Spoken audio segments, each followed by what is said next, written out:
Hi guys, kia ora, namaste, ni hao.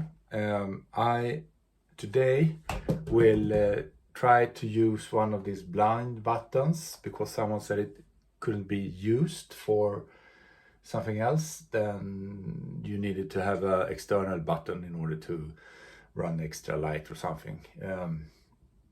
I don't think that's the case. I'm going to open this up and see inside if it's possible for me to have a solution to get some pulse from here, analog. Also for my upcoming telematics remote start module I'm building, I will use that one to press this button for defroster when it starts remotely. So we'll see how it will go. I just gotta say, if you don't know how to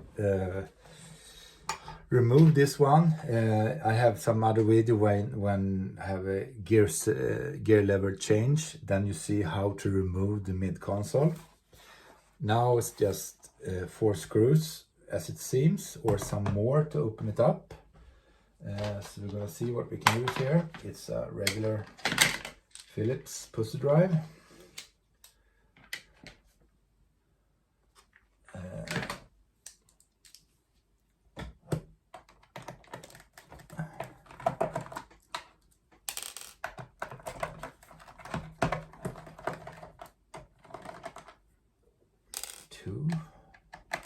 I never opened this thing before, so it's new to me.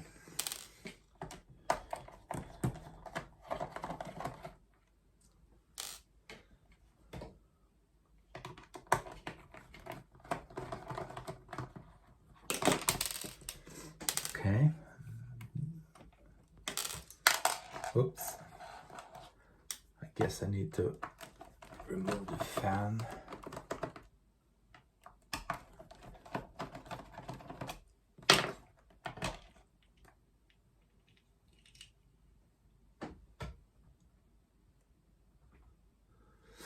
This is a small fan that sucks in the temperature for the air conditioning stuff. So now we'll see if, yeah, it's just the visible screws. So this is how it looks on the other side. And I need to remove this part too. I removed the screws now, all visible ones. So I'm going to lift this straight up, see what's underneath. This is how it looks.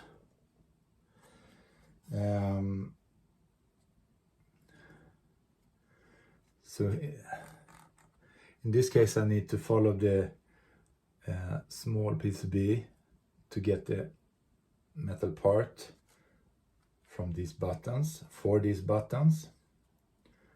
So I'm gonna start investigating that.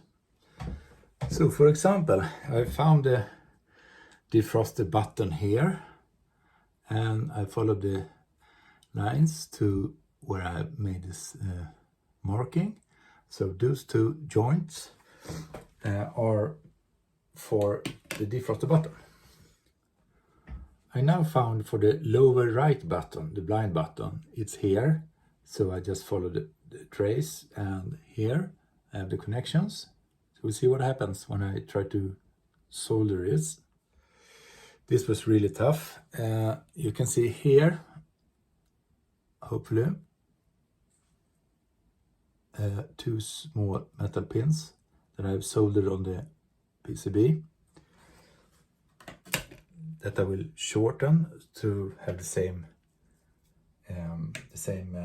functionality as pressing the button.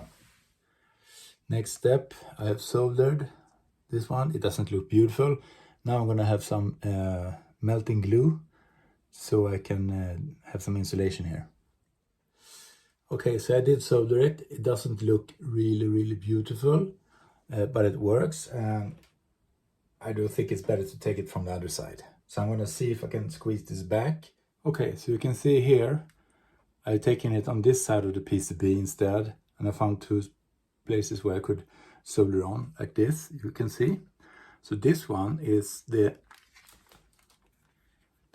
button, this blind button.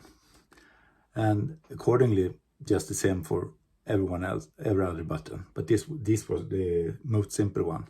But I do recommend do it from this side because it's small, and if you're really not used to solder, don't do it. I have measured the resistance when I push the buttons so to see that it's actually working. It's really small metal here. I think I said this button. I meant this button. That one will go here. And you can see if you will do it yourself. Now I'm going to just put everything together to see that everything works. Okay, so I put 2 connectors on, so it will be easy to remove. Now I'm going to put it back and see if it works. Now I did install it. So it's correct. Now this button can use this one, and I guess that it's small current, so you would need to have a transistor between the relay and this button, but you can do it. It's no problem doing this with the blind buttons, which are actually not those ones because they are stiff, but these are real buttons, and you can take it from in here in the circuit. Yes, everything works fine. Any questions, let me know. Bye.